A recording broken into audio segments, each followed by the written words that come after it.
people who are more self-compassionate are more likely to follow through on hard projects. They're less likely to procrastinate. They're more likely to more quickly pick themselves up when things go badly. Just not beating yourself up is a good strategy for improving your performance. Hey, my name is Jenna Kutcher, and I am obsessed with all things business, marketing, numbers, and helping you to navigate both the messy and the magical seasons of this thing called life. I'm a small town mama who took a $300 camera, grew a successful photo biz, and now I work from home and run a 7-figure online business. I teach you the tried and true secrets to building a career you adore. Shy away from the real talk? No way. Money, hardship, growth, loss, and marketing are all topics we discuss here. Think of this as your one-stop shop for happy hour with a gal pal mixed with business school. Pull up a seat, make sure you're cozy, and get ready to be challenged and encouraged while you learn. This is the Goal Digger Podcast. Are you happy? Scientifically speaking, do you have all of the components in your life that contribute to true happiness and well-being? Dr. Laurie Santos is a professor at Yale University, among many other things, and she teaches a course called Psychology and the Good Life.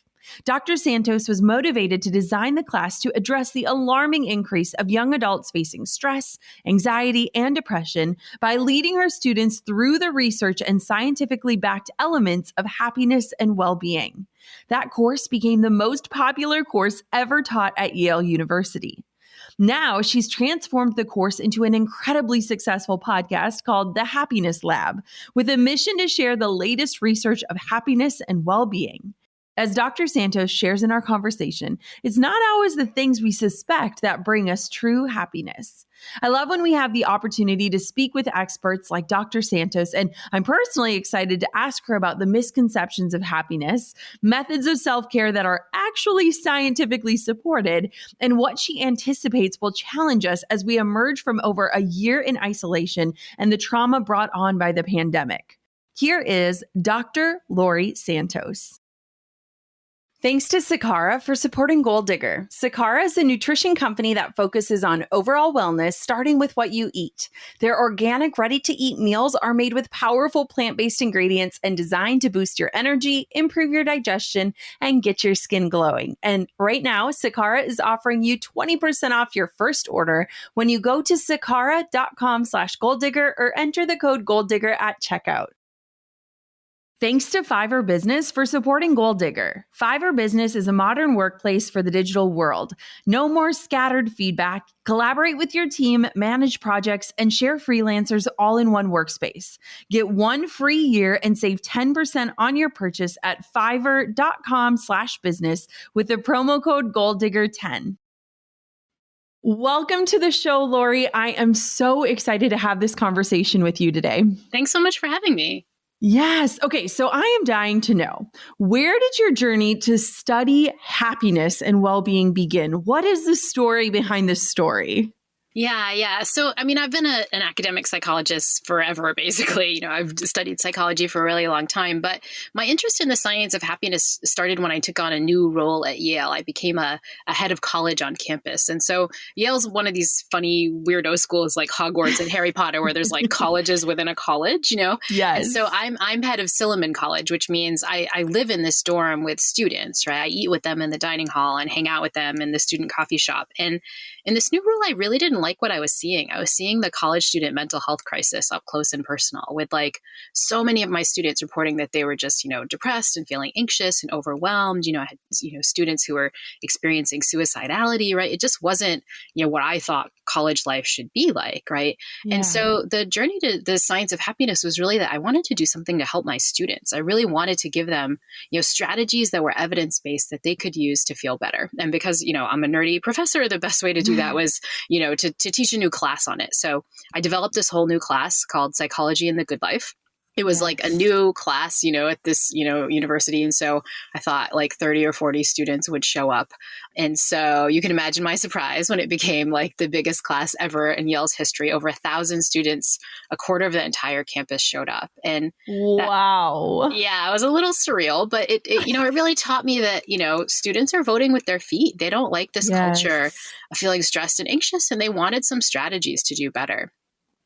Wow. Was that intimidating? Like, I feel like when you come up with a new idea and you say a prayer that maybe one or two people will resonate with it, but was that overwhelming for you? Oh yeah, totally. I mean, I knew if you went to college, you probably don't realize like professors like stress out a lot about their classes and it's Yeah. a ton of work. And, just having so many students, having such an eye on it on campus and an eye on it beyond campus, one of the amazing things about the class is it didn't just go viral at Yale. A Yeah. couple weeks in, we had a New York Times article about the class. We got all this Wow. press, by like a month into the class. Every single lecture, I had a member of the national or international press, like there to watch the class, What? like filming it. And, there's like typos in your PowerPoint. You don't want it on Yeah. like the Today Show, And so it was all just this really humbling, surreal experience. But I mean, even that viral nature of the class taught me like so many Yeah. people need these strategies, right? Like everybody's Yeah. starved for these kinds of tips right now. Yeah. What a beautiful thing, too, for people to self-select into that opportunity, into learning. I just think that's amazing because it also shows a level of awareness of not being content with the way things are and desiring more, which I think is beautiful. Yeah, yeah. It was really nice that, this wasn't a class that was like forced on students, right? Yeah. So many students really thought, I don't like this culture and I want some strategies that I can use to feel better.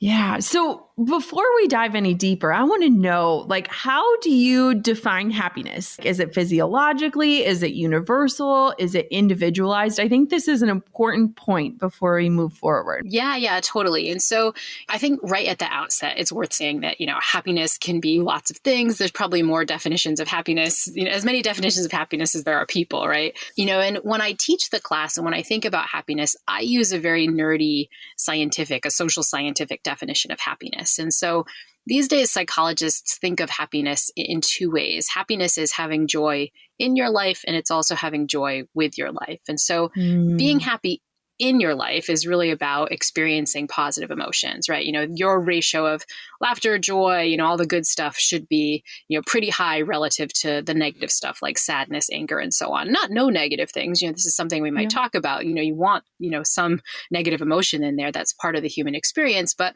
you want the ratio to look pretty good. That's being happy in your life. But being happy with your life is having a sense that your life matters. It's the answer to the question, all things considered, how satisfied are you with your life? And the interventions I talk about in the class are there to maximize both of those. I want you to experience more positive emotion, but I also want you to have more life satisfaction. It's worth noting that those dissociate. There are definitely times in our life, when one is higher than the other. Right now, my dean in my college, she and her wife have a newborn baby. And that is a time when, the happy with your life is amazing. Like you've got this, new child and so on. But the happy in your life, there's dirty diapers, there's no sleeping, right? It's a little rough, right? So it's worth knowing these dissociate. But for me, if you're high on both of those, like you got a pretty good life. Yeah. I've never heard it explained that way before I met you. And I think that it's beautiful because whenever I think about happiness, and I think about it a lot more these days being a mom to a toddler who's learning emotions and experiencing them in real time, is that there are two kind of subsets and you can be one or both or neither. And I think that's a really beautiful way that it doesn't just give us this one linear goal or this idea of it, but that it kind of helps us to establish that there are different places and different forms of happiness. I think it's freeing to think about that. Yeah. And I think also this idea, that I talk about a lot with my students that, happiness isn't just like, an extreme smiling emoji all the time, right? Like it has levels, right? Some of the things that might make you happy with your life, take a little bit of challenge, are really tough at times, right? And so you kind of want to be thinking about it at a really broad level. Yeah. So what would you say is most commonly misunderstood when we're talking about like elements of happiness and what it takes to achieve it? Yeah, I think the biggest misconception is that happiness is really about our circumstances, right? So many of us have had the thought, like, I'll be happy when? Like, I'll be happy, when I get the perfect beach body, or I'll be happy when I get that new job, or I'll be happy when I get that new relationship or buy that thing, right? We think we have to change something to become happier. But if you look at the science, what it tells us is that circumstances don't necessarily matter all that much for our happiness with, some nuance, right? Like if you're experiencing trauma, if you don't have enough money to put food on the table, right? Like changing those things is going to increase your happiness. But for many of the people listening to this podcast, like changing your circumstances just isn't going to work in the way we think. And that's in part because we get used to our circumstances really quickly, whether those are good circumstances or bad. You get the perfect new relationship, 2 months in, it's just your relationship. You're kind of not noticing it as much. You get that huge raise, weeks in, you're just spending that money and you're just like, just at a new salary level and you don't notice it. And so what we need to do to become really happy isn't to change our circumstances, it's to change our behavior and to change our mindset. And that's not often what we think. When we think of pursuing happiness, we think of big changes, like life changes. What we really need are habit changes and behavior changes. Let's talk about those a little bit more. I'm super intrigued, and I feel like I can be so transparent in saying that I was one of those people that avoided a lot of the necessary mindset work for as long as I possibly could, because I realized I would have to unearth past traumas or deal with limiting beliefs. And that really causes you to get quiet with yourself and ask yourself, where are these thoughts coming from? Or where was I taught this? Or who did I learn this from? So talk to me a little bit about like the habits and things that you can slowly start to shift or at least become aware of in your life. Yeah, some of these habit shifts are really about your mindset and the way you're talking about it, right? I think we need to develop, first off, a mindset of presence, right? In this crazy, distracted culture that we're all in, it's really hard to just be there and notice, right? Research really shows that a wandering mind is an unhappy mind, right? To kind of really get the benefit of like life, you got to be present for it, which is something that's really hard to do. But things like meditation, mindfulness training, those kinds of practices, which really bring us into more presence, can have a really powerful impact on happiness. Another feature of mindset we need to work on is experiencing a bit more gratitude, right? Which is a little countercultural right now. Like we're way more into the like canceling than appreciating these days, right? And for, seemingly for good reason. Like there's a lot of lousy stuff out there. You and I are having this conversation, towards the tail end of hopefully tail end of a global pandemic, right? There's structural racism, sexism, like, climate change, like there's nasty, nasty, awful stuff out there.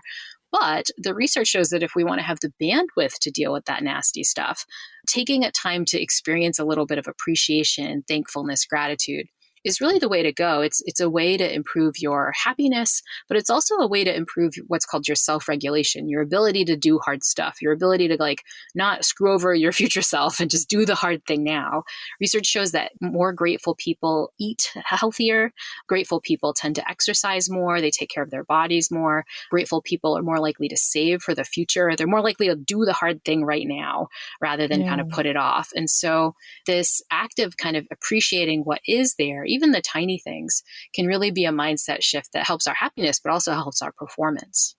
I think that's amazing advice. And you kind of touched on this slightly, but let's dive a little bit deeper into this last year or year and a half, like what we've all collectively experienced with the pandemic. Do you think it will have lasting impacts on happiness and well-being for this generation that has learned to navigate in these challenging times? Yeah, I really think so. The future of what happens after COVID-19 is honestly anybody's guess. But, this was a really lousy time. Like this was a dumpster fire for our collective mental health. And I think that recognizing that we've all gone through this tough time means there's the possibility of leaving with lasting changes, both in positive and negative ways. I think we assume that when you go through a tough time, the only possible reaction is something bad, right? The only reaction is stress or getting worse, right? We've all heard this term post-traumatic stress, but less people have heard of the equally, scientifically interesting term of post-traumatic growth. There's lots of evidence that after trauma, sometimes people get stronger rather than kind of feel more stressed and get weaker. And that post-traumatic growth occurs in a couple domains, the research suggests. One is that we kind of become more resilient. You don't sweat the small stuff anymore. Like if you have to take a day off of work or something's not working out, it's no global pandemic for like a year and a half, right? Like it's not going to be that bad. So you wind up kind of not sweating the small stuff and being a little more resilient. There's also evidence for post-traumatic growth in terms of our social connection, another habit we want to increase for improving happiness. Research shows that when you go through trauma, you recognize the people who really matter in life. I think a lot of us are going through this in COVID-19 of like, do I really want to be in this relationship? Have I not Yeah. prioritized my time with this friend enough or time with my family members enough? People are really rethinking which stuff really works. And I think that's what you do in trauma. You recognize who's there for you, really, when push comes to shove. And then finally, with post-traumatic growth, you also see evidence that people come out of trauma with a bit more purpose and meaning in life. If you have a near-death experience, if you go through a really traumatic event, it kind of puts in perspective why you're here, and what you really want to prioritize and what you really want to do. So you kind of get a sense of what matters and what's the BS in life. And all these things I think can be incredibly helpful for our resilience, for our happiness, and they come from going through a tough time. So my hope is that, for a lot of us, COVID-19 could be, kind of collective time of post-traumatic growth if we sort of play our cards right, if we kind of bring the best strategies that we can to this time. Just that mindset shift right there is absolutely transformative. And I think that it's really easy to look at both sides of the coin, the stress and the growth.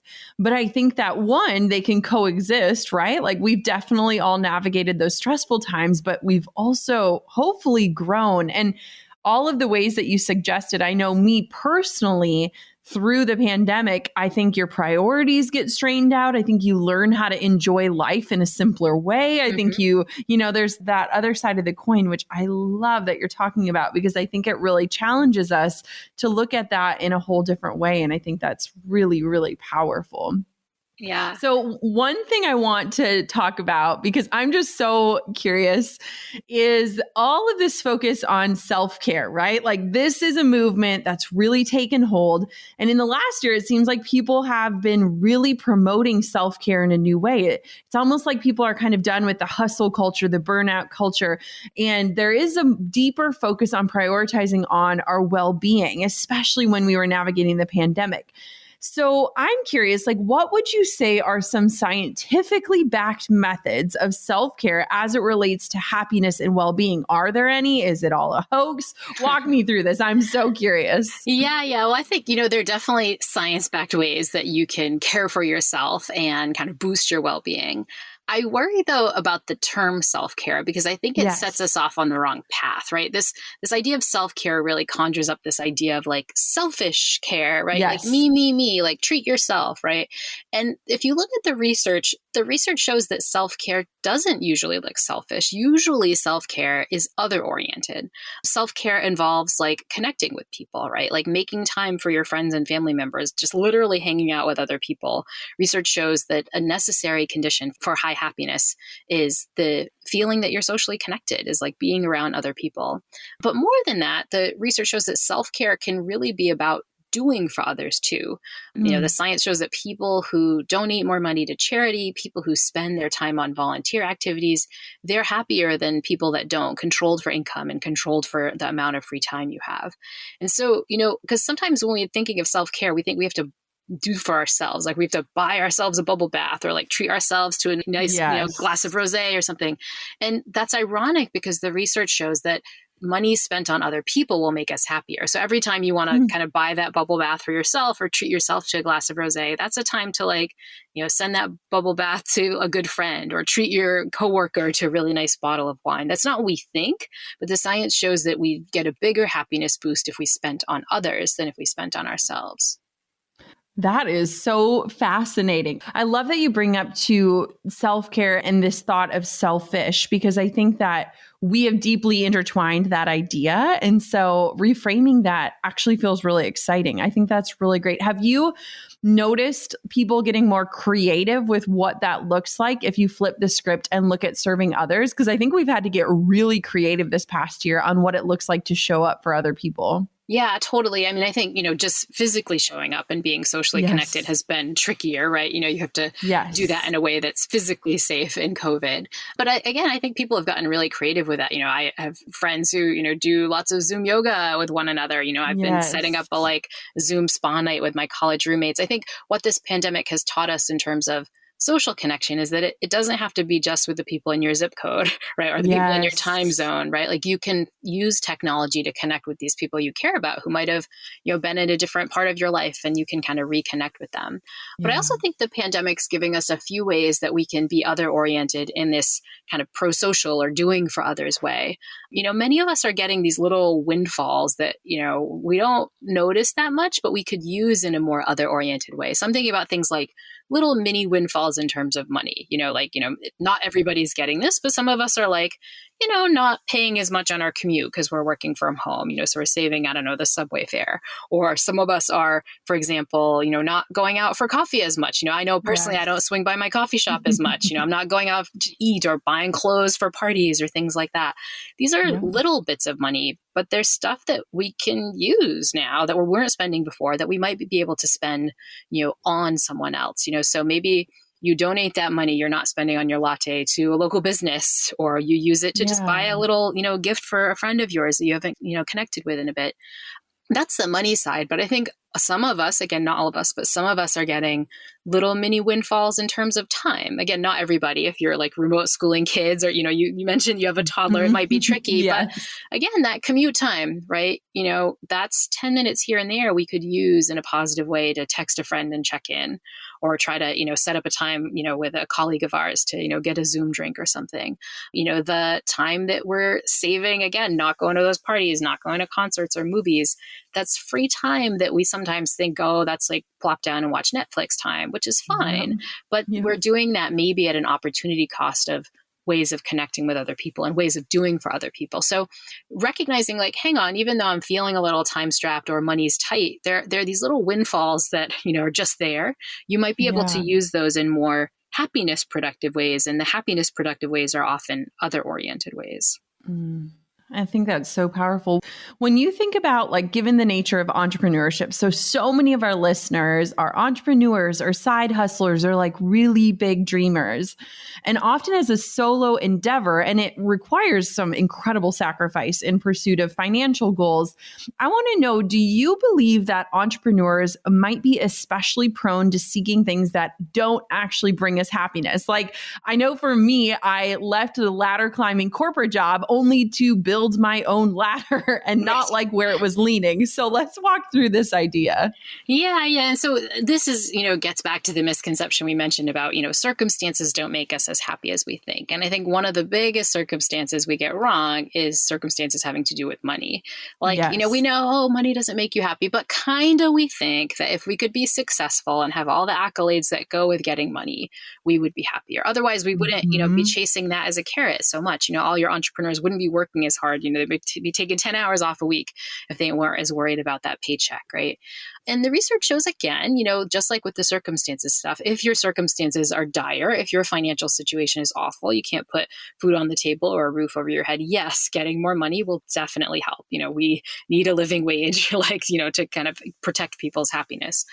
But that said, once you get past a certain point, that relationship doesn't hold anymore. We kind of have a sense of like, oh, if you're really poor, getting more money will make you happy.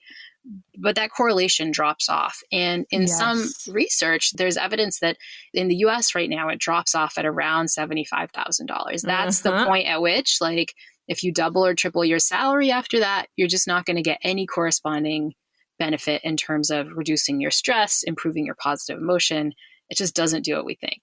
And so that's a tough pill to swallow, I think, for a lot of really driven people, right? I think we just assume more is going to be better, but the answer is that it just isn't. And so I think one thing to think about for entrepreneurs is to really try to come to terms with what you're doing this for. Is it really about, the eternal paycheck?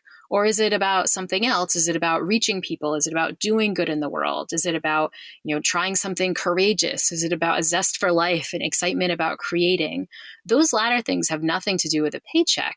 What they map onto is what social scientists call our character strengths. These kinds of, values that we have that some of us really resonate with. Some of us really think of ourselves as having a zest for life or being courageous or loving learning.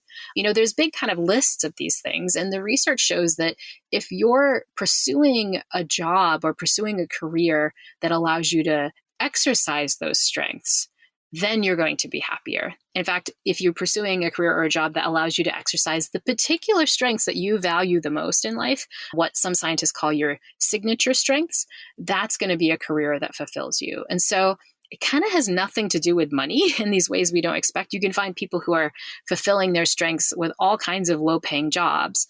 And what you find is that they're as happy in their work as some people who have, more traditionally high-paying, more traditionally creative jobs. If your job has kind of gotten you away from the signature strengths that really matter to you, then, you might need to do a little of what my colleague Amy Resniski calls job crafting, where you kind of, without changing, what like your job description really is or what your, the particular project you're working on, try to pivot more towards things that are going to allow you to exercise your strengths. And Amy's work shows that you can do this really in any occupation. In fact, she picks a very unglamorous occupation. She looks at hospital janitorial staff. And she finds that janitorial staff who know that they're engaging with their signature strengths, who really try to build that in ways of like connecting with patients or trying to give more hope, to the sick people that they work with, or, really just trying to do things creative in terms of even how they place the plants and things, right?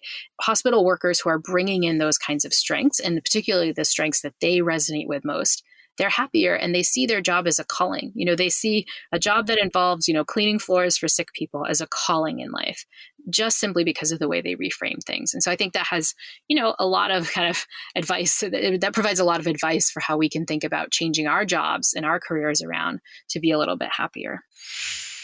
When you're managing a team of freelance talent, it can be hard to get everyone on the same page. With Fiverr Business, you get access to an all-star team of super freelancers along with all the tools and support you need to easily integrate them into your existing workflow. It all starts with access to a catalog of verified, trusted talent vetted for specific business needs.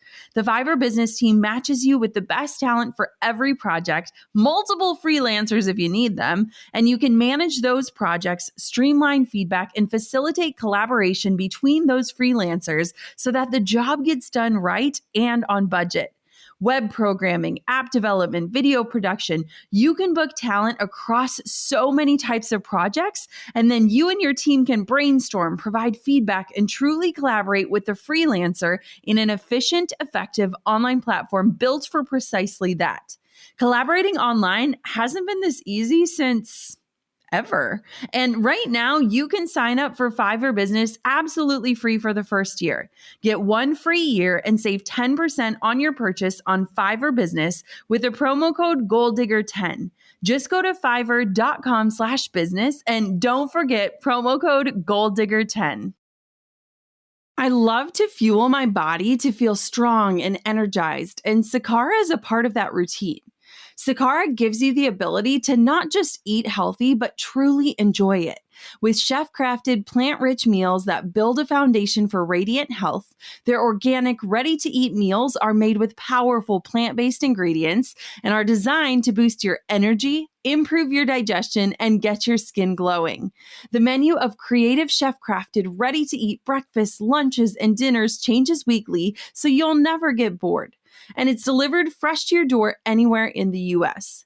Along with delicious plant-rich meals, Sakara also offers daily wellness essentials like supplements and herbal teas to support your nutrition. Experience the transformative power of plants with their best-selling Metabolism Super Powder. Made with organic raw cacao, it works to boost energy, eliminate bloating, minimize sugar cravings, and reduce fatigue. And right now, Sakara is offering you 20% off your first order when you go to sakara.com/goaldigger or enter the code GOALDIGGER at checkout. That's Sakara, SAKARA.com/goaldigger to get 20% off your first order. I'm so excited that you talked about the statistic of $75,000 annual, because I actually was researching it not long ago because I was curious about the threshold where, if you 10x your income, you're not 10 times happier. There's got to be that tipping point, right? And I think it's so interesting because I think that our culture, and I absolutely at times have been so fascinated and driven by the idea of a 6-figure salary. And I remember the day as a wedding photographer when I hit 6 figures, I remember showering in my shower using the same Herbal Essence shampoo and thinking, absolutely nothing feels different. I don't feel different. My life isn't different. My bank account maybe looks different, but it's just numbers on a screen. What would you say in terms of like the cultural aspect and that drive for like more, like how do we start to shift that? Because I think that's something that it's inbred in us, but also, you know, the messaging around that is so powerful that it can become this captivating idea for us to chase. Yeah, I love that you brought up the story of, the moment you notice, like you have this idea in your head, like 6 figures, and you hit it and you're like, wait, that was supposed to be a lot cooler and more exciting than I feel. My example that I use in my class is, these days college students, like they do this thing that I have no idea why college students do. College students can be so weird, but they film their reaction to looking at their admissions outcome, so they're about to click on the button to tell them whether or not they get into Yale, and they film that. And when they get in, they get so excited and so on. So there's all these admissions videos of my students finding out they got into Yale, very excitedly.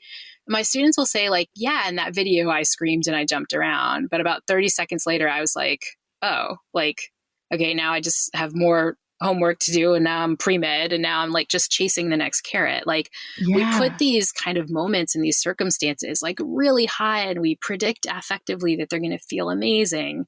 But in practice, you're like, okay, I'm still the same person. You so quickly get used to it. And so, so how do you recognize that, right? Like, how do you get off that what scientists call a hedonic treadmill, where you're just like chasing the next thing? I think part of it is to recognize that it exists, right? To notice in your own life, like, wait a minute, last time when I got to, 6 figures, like that didn't really make me happier. I bet if I think about the same way with 7 figures is also not going to work, I think we can kind of do the wrong generalization, which in your case, it's like, well, maybe it wasn't 6 figures. Maybe I need to get to 7 figures, or maybe I need to get to 8 figures, right? But recognizing that the generalization should be that we mispredict these things, that our circumstances don't matter as much as we think. Another strategy, I think, really is to kind of go back to this idea of being present, being mindful, right? You need to kind of notice what feels rewarding in your life. And this is kind of just a bigger, dumb feature of our mind, which is that the things that we really like, the things that we actually find rewarding, they're not necessarily the things that we want or that we crave or go after.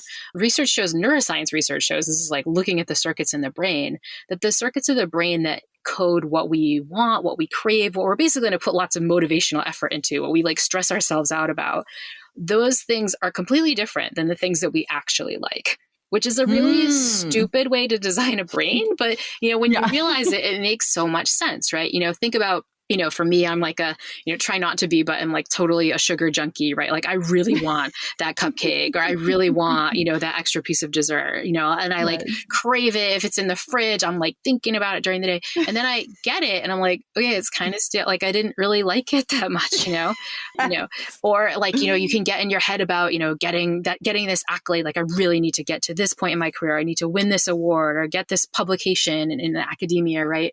And then you get it and you're like, okay, that wasn't as great as I thought. But then there's also the reverse, right? Like people differ on this, but I like never crave like a really rigorous workout. I'm never like, like in the way I crave a cupcake, right? Like I'm never like, oh my God, I want like thinking about it all day. Like after the work, I'm going to like beat myself up on the elliptical. It's going to be so awesome. Yeah. But then when I do it, it feels awesome. And I'm like, why don't I do this more often? Or same thing sometimes with like social connection. Sometimes I think I'm really going to want to like plop down and watch Netflix. But when I actually do that, it's not as rewarding as I thought. It's kind of apathetic, but doing something challenging or hanging out with a friend, putting effort in, that feels really good. And so part of the problem is that we have these brains that are pushing us, motivating us with certain assumptions about how those rewards are going to feel when we get them.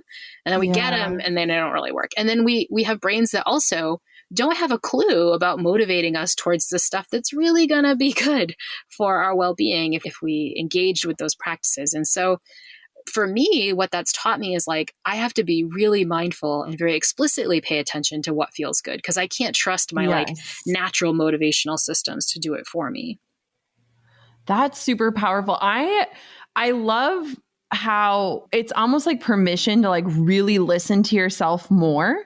And I think something I've found, and I'm trying to explain this in the right way, but I've been in rooms with a lot of very, very successful entrepreneurs. Most of them are men.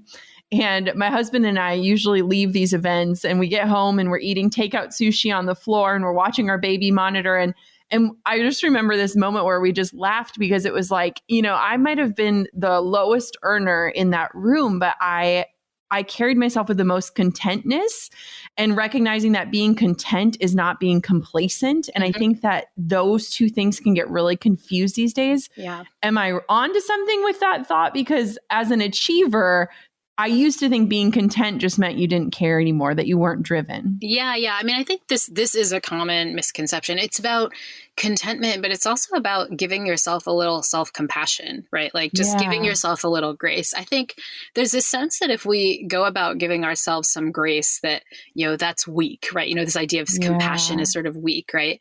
But the research shows just the opposite. People who are more self-compassionate are more likely to follow through on hard projects. They're more likely to get through deadlines. They're less likely to procrastinate. They're more likely to more quickly pick themselves up when things go badly in their career, or in many of the studies, it's students. So in their academic life, like just not beating yourself up is a good strategy for improving your performance.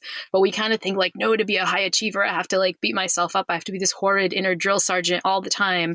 But like, that's just, again, a mistake that our minds are making. If we just recognize our common humanity. Look, I'm not going to be perfect all the time, and that is okay, right? I need to mindfully pay attention to how I'm doing, right? I need to treat myself like I would treat my best friend if I saw her burning out, right? These are not things we often think, in part because we think like, oh, well, if I could do that, but then I'll just be a loser and my business will never be successful and I'll never get all the accolades. And we're just wrong. We're not just wrong that, obviously self-compassion will feel better. Giving yourself some grace feels better, but it also makes us perform better.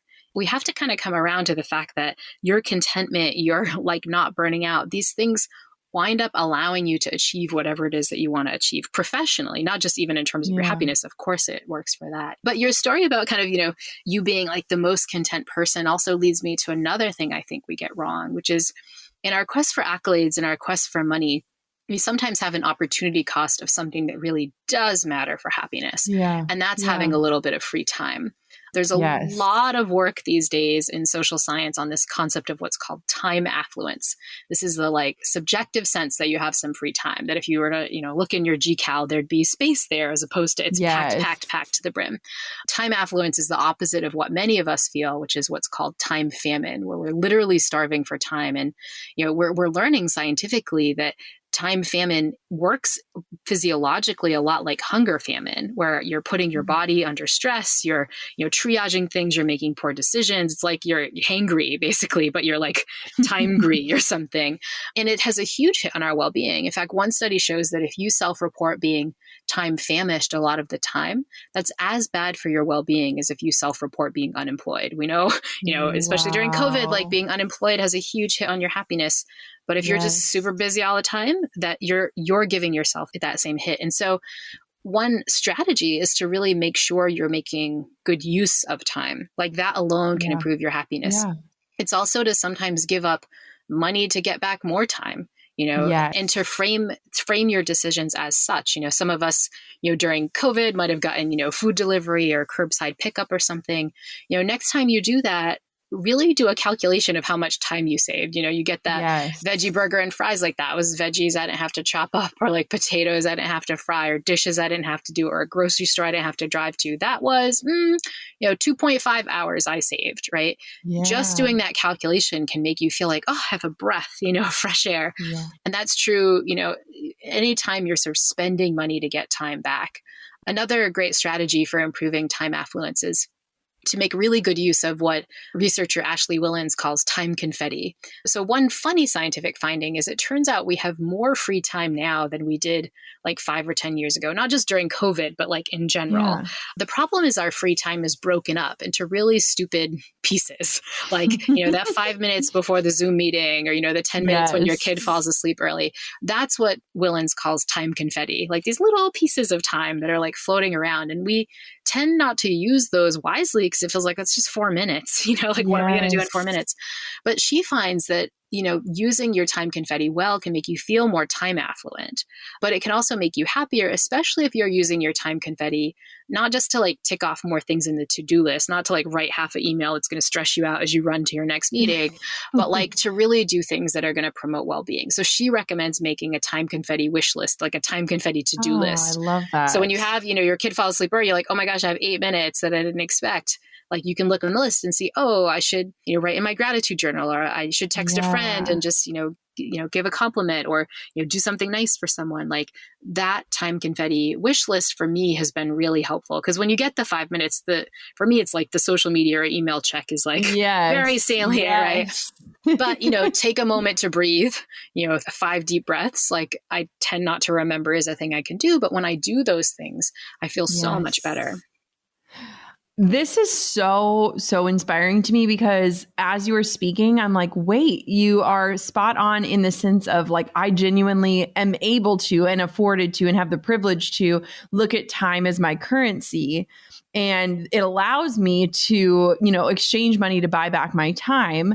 But especially like as a mom, when I went into my first year of motherhood, I actually blacked out my entire calendar, which was just such a blessing, because I wanted to have wide open spaces. I didn't know how I would be able to navigate motherhood. I didn't know what it would feel like. I didn't know if I wanted to work or travel or be on stages, or if I just wanted to be home. And it allowed me that freedom and that feeling of time, which then I think compounded into understanding just how valuable our time is. And I think hopefully people have had experiences in this past year where they do have that extra time, like you're talking about, to kind of see where they can spend it and to almost get quiet with themselves, to check in enough to really ask, what do I want to do next? Yeah, I think, we can have these moments where we notice how good it feels to have free time, even sometimes in moments where we're not making as much money. Or, I think a lot of people who've had job circumstances change during COVID have noticed this, right? Maybe you're not getting as many hours, or, maybe you've even lost your job or something, but people realize like, wait a minute, I don't want to be sprinting around so much. I don't want to be doing so much. I experienced this a lot myself when COVID hit, because, as a happiness expert, I'm called upon a lot to like give lots of talks and colloquia and, like keynote addresses and these things. And I was, flying around all the time, to give these things, and COVID hits and, no one's having conferences, or if they're doing that virtually. And like, I realized like, wow, it is nice not to be sprinting to the airport in the moment. It is nice not to like be getting up at 4 a.m. to like hop on some plane to Chicago. And now as that's easing up and people are thinking about doing live events again, I'm saying no to a lot more, because I noticed and mindfully saw firsthand that there was a real opportunity cost in terms of my time for that stuff. And so I think any of these moments, whether it's, changing your family, having a child, changing your career around, it's worth noticing the kinds of things that are really bringing you contentment, because they're not often the like accolade seeking things that we think they'll be. So I'm dying to know, as a happiness expert, how does happiness look in your life? And have you had pressure around it? Or what does that look like? Because I often feel like we're experts in the things we need the most. Like we're teaching what we need to be the student of. Have you experienced that? Or what has your experience been with it? Yeah, definitely. I mean, I got into this field mostly because I was so worried about my students. But, if I'm being honest, I also saw a lot of myself in them, right? I saw them, foregoing their social connection because they were working so hard in their classes. And like, I was doing that for papers and things. I saw them, really prioritizing like accolades and going after stuff. I was seeing a lot of what they were doing to themselves and myself. And so this process of learning these strategies and teaching these strategies, with my students and on my podcast, it's been one where I have to practice what I preach, or I look like an idiot, right? If I'm like complaining and not being grateful, or if my students see me frantically, like, being too busy, like, they'll call me out on it. Yale students love to call you out if you're like, being a hypocrite about things. And so that means I have to follow this advice, and it helps, right? If you're practicing what you preach, if you're following these habits, if you're trying to engage with these mindsets, like, the studies show you're going to feel happier. And it's no surprise that when you do that, that I've done that, I've been feeling happier. And so so it's really changed my life around a lot, not because I know this content, but because I have this sort of social excuse that I really have to put it into practice, or, again, I'm going to get called out by my students. But that's been great. I mean, do I follow all my advice all the time? Absolutely not. Have my intuitions changed? No. It still feels to me like, oh my gosh, I should be pursuing, the next financial thing, or like the next accolade. Do I realize that time is important? Yes. Is it easy to protect my time? No. So, your intuitions don't change, and you're not perfect all the time. But I think you bring in at least some of the habits, which do have a positive effect. And particularly the habit of mindfully paying attention causes me to notice when I'm off track a little bit. And then you can shift gears a bit. That's amazing. I want to know, so let's talk about kind of your own entrepreneurial pursuits in a sense. You transformed your highly successful class into an amazing podcast. What has that evolution been like for you? Yeah. And so, we realized that so many people were interested in this fact that, a quarter of the Yale student body was taking this class on happiness. And we thought that just means that a lot of people need these tips. And so we started this podcast called The Happiness Lab, which is kind of a nice podcast version of some of the stuff I teach. And it's been really fun, in part because, so many of these happiness strategies, you kind of learn by hearing how they play out, right? So it allows for a really fun way to share these studies using some narrative, right? Like telling people stories, hearing how people, got these happiness strategies right or how they got them wrong. And it's just been a really fun process to get people to learn more about the science through these fun stories. It's so amazing. And I love how it's making all of this information even more accessible when we are a generation self-selecting. Like, I do want to learn. I want to understand more. I think it's just really exciting. So I need to know, what is bringing or supporting your happiness right now? Give it to me.